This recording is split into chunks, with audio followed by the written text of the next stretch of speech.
Hello, welcome to another edition of Olipops Pops Goes to Scotland.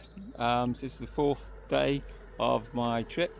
Just woken up in Strontium and I'm heading off now. I'm going to take a lovely road by this lock, and I'm going to go to a place called Killin eventually. So let's see what happens today. So I've just stopped off to put my waterproof trousers on because I think there might be a few showers coming up and I don't want to get soaked again. But if you've never come to this part of Scotland, or sort of Scotland in general, what strikes you is like just the vastness. You know, I love travelling around Wales, especially North Wales, but this is like North Wales times 10. It's so beautiful.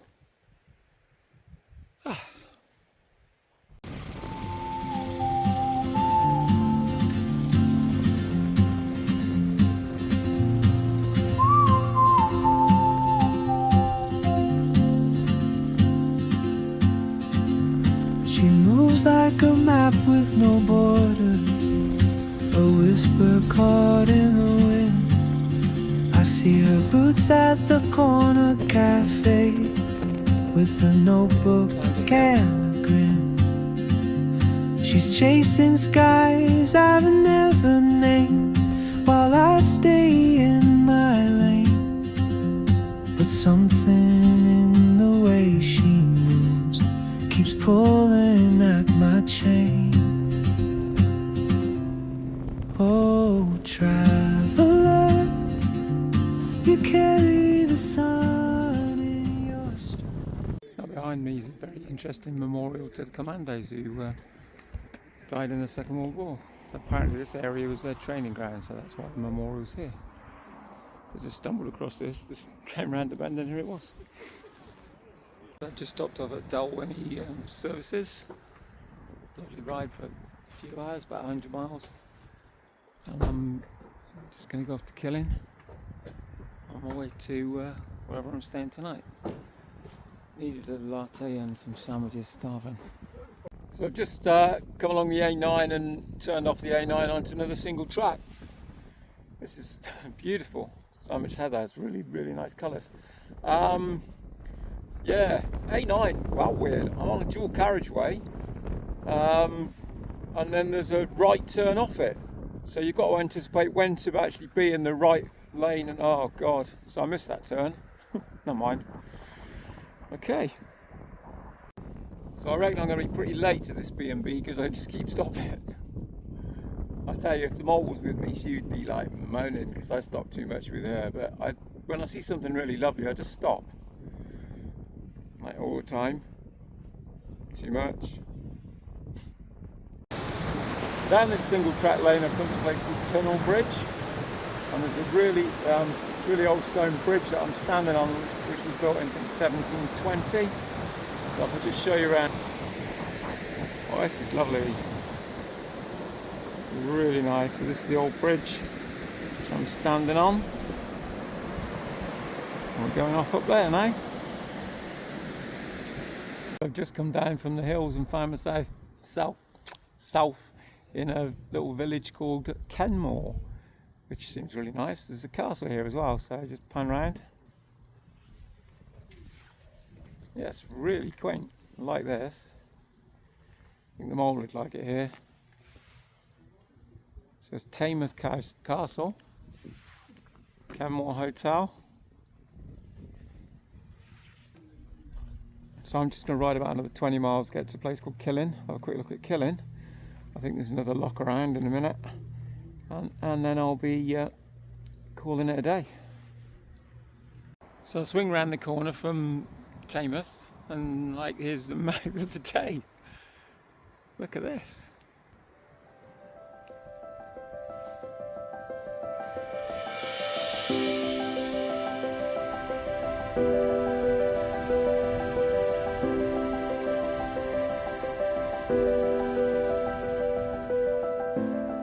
Beautiful.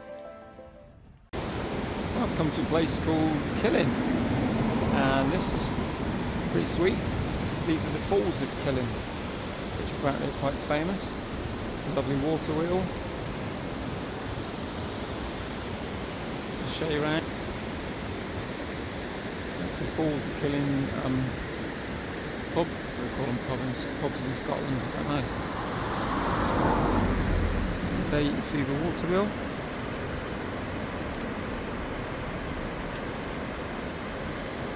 But yeah, this is a lovely spot.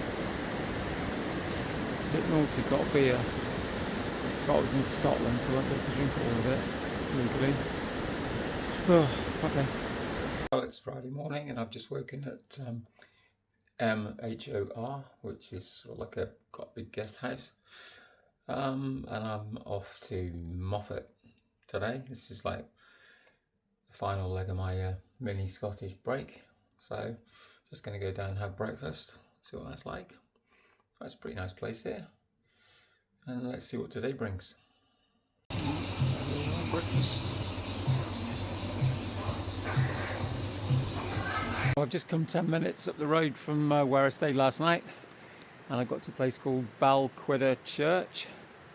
So we're going to go and have a look. Apparently Rob Roy's grave somewhere here. Okay, so this is a later church here, built on the same site. Let's go and have a look.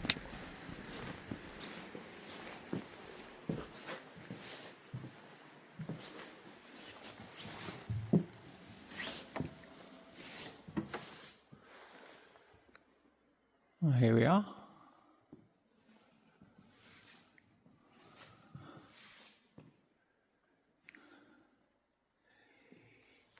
Probably one of the only churches I've ever seen where there isn't a central aisle. Pretty place. So we've got a new church just in the background there, and here's the old kirk, and it says, "For generations of MacLarens, their place of worship, and within whose walls their chiefs are buried." And then what's quite interesting through here, well, that's not quite interesting, very interesting.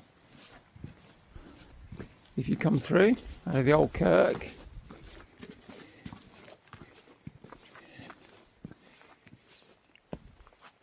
you get the place of rest of Robert McGregor. So died in 1734, and his wife Mary.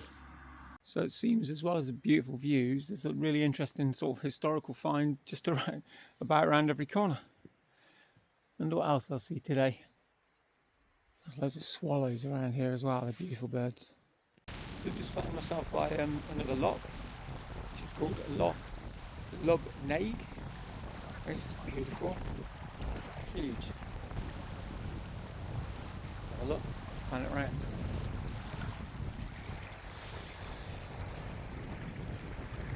Ducks. Crystal clear water. There we are. Beautiful. So I'm getting quite close to the end of this little mini break now. I haven't really done much of this sort of solo travelling. I've not stayed away for many nights before. I really like it, actually. I love being off the beaten track. I love just discovering places. And hope to do a lot more. Thank you, Scotland. Well, I'm really off the beaten track here. Yeah, I come down this lane, or up this lane. In places it's really very, very shaky and dodgy, but there you go. That's what I wanted to do. So I've just come to a place called Doon, and this behind me is Doon Castle.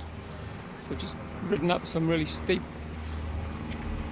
little road to their parking, which is over here. A bit of a queue to get into the parking. When I got in, I asked one bloke where I should put the bike, and he ignored me. And I carried on and asked another guy where I should put the bike. He told me there was nowhere in the car park I could put the bike, despite the fact that there were lots of spaces that were like coned off, and just I could squeeze the bike in no problem at all. So he told me I had to go back to the village and then walk up. Bloody hell, come on. Anyway, I hope this castle gets better because it looks quite interesting. So there we go. Obviously doing some renovation or repair work on the top. Let's go and have a look. We're inside the castle now. It cost me about £13 to get in. All these audio guides. Apparently it's in the style of some guy from Monty Python.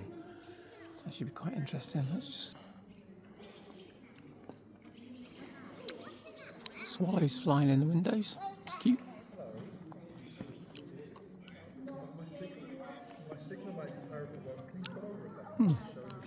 There goes a swallow. Up a spiral staircase now.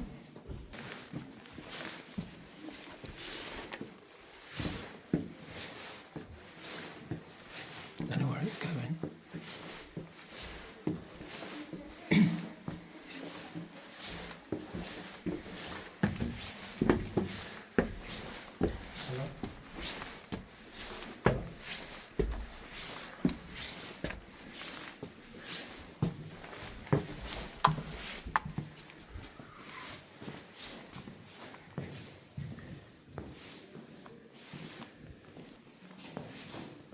This place is built like Ollie's bedroom.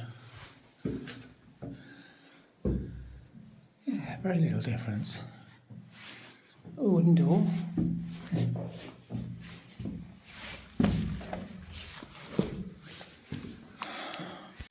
Oh, over there's the Kazi. So I'm in the deepest part of the castle now, which is a cellar which apparently was also used as a dungeon. Ooh, this is where Ollie should live.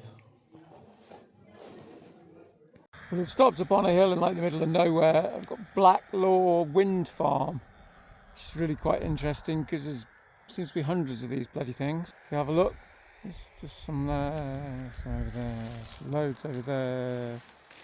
There's absolutely loads here and more. None of them are doing anything. Probably got the wrong kind of wind. So, yeah. Okay. Onwards. It says I've got about 47 minutes left now till I reach my final destination. Oh dear. Yeah, so it's back to being pretty lovely scenery, mind. They're putting up more and more and more of these windmill things, look. I don't know what's going on over there, is that right? Is that some crane for putting another one up or something? Oh well. More modern world. Bit of a shame 'cause it's beautiful up here. Can't wait to get back to the hotel. So I'm about 18 miles from the final hotel and I've got a bit of a problem. I've got a lost cow in the road. No, it did have a friend, a big brown cow, and that cow just pulled to the side and I just went by really, really slowly. This cow hasn't got a clue. I go to go round it and it moves to block my way. And then I go to go round it the other way and it moves to block my way. And then it looks really stressed. Yeah. So not quite sure how this is going to work out. It seems to be calling for help from some of its cow friends. But they're the other side of a railway line. So this isn't really going to work. So I think I'll just wait here and see what happens. Is that what I should do? Just wait here, see what happens? Because the cow's not looking too pleased, is it really? I'll let you know how it goes. So what I've decided to do is just park the bike up and just I'll go for a little walk away from the cow.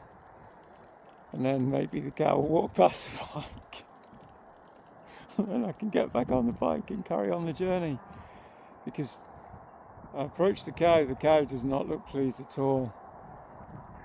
I don't want the cow bumping into me or trampling me to death. I don't know. So what to do with this bloody cow? Okay, it's a good job it's not a bull. I mean, probably be fine. The trouble is there's nowhere for the damn cow to go. That's why it's stressed. Anyway, time's ticking on. Let's see what happens. I was walking towards the bike. It's now stopped. I'm going to go backwards out of the way. See if the cow comes. Maybe if I try not looking at the cow.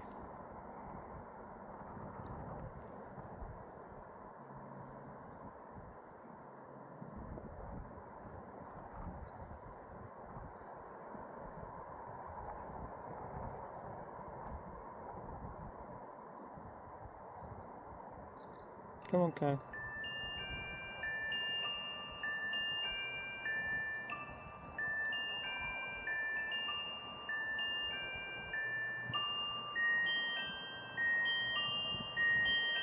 This is getting ridiculous.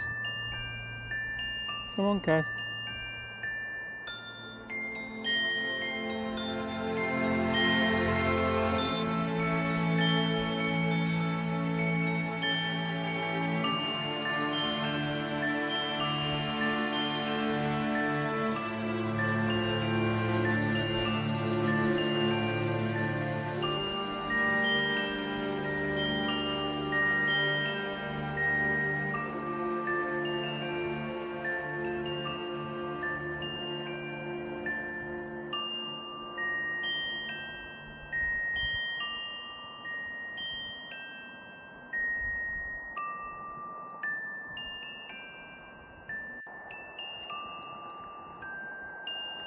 Come on.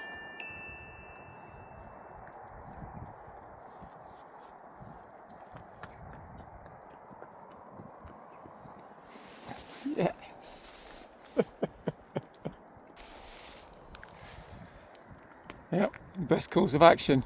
If ever you come across a cow in the middle of a single track road and it can't escape because the fence is either side, you have to get off your bike and sort of hide, and then the cow will carry on. Happy days. Success. Off it goes.